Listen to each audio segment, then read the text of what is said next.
It doesn't take long behind the wheel to realise that the sport in Sportback is there for a reason. Yes, it can feel a little remote if you're driving lazily, but up your game and this A7 responds. It rides on a newly developed multi-link suspension system that enables Audi to offer a composed ride coupled with agile cornering ability.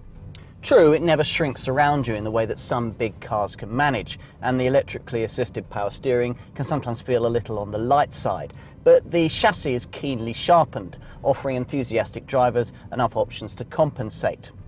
And you get Audi's clever Drive Select adaptive dynamics system, which offers comfort, auto and dynamic settings to enable you to alter the steering weighting, the transmission shift points and the throttle control.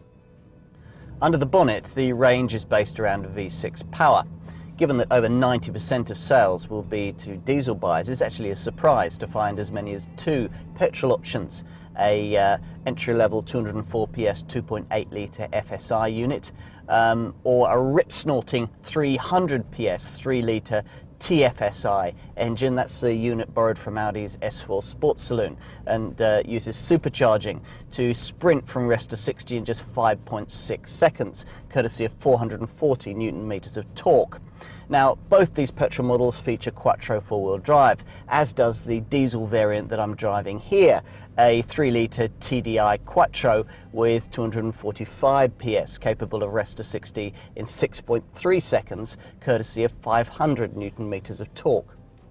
There is, though, another diesel option, an entry-level 204 PS 3-litre TDI two-wheel drive variant, though this model also forces you to do without the 7-speed S-tronic dual-clutch automatic gearbox with its lovely wheel-mounted paddle shifters that you find on other A7 variants, in favour of an older, less responsive 8-speed CVT auto transmission setup. I'd suggest that you try both diesel variants before deciding. It certainly seems a pity to experience A7 ownership without quattro technology. So equipped, you can simply turn into a corner, enjoy the driver-orientated 60/40 rearward torque bias, and keep your foot down as the various computers distribute torque around the chassis as needed. How sophisticated that process is depends on the various buttons you've ticked when specifying your car. The clever crown gear differential borrowed from Audi's RS5 Super Coupe that distributes torque between front and rear wheels as demanded by the grip available can be further refined by ticking the box for an optional sport differential that does much the same thing from side to side between the two rear wheels.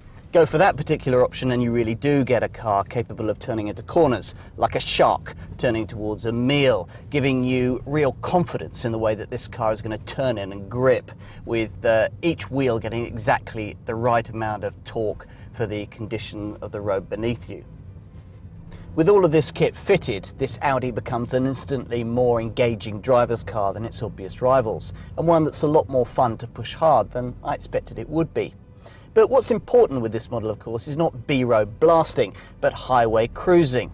For an exemplary display here, there are no expensive options boxes to tick, unless of course you want to go the whole hog and specify laminated or double glazed glass to complement the acoustic windscreen that produces such a whisper quiet cabin in all A7s to complement the supple ride that you get, even if you choose to do without the optional air suspension.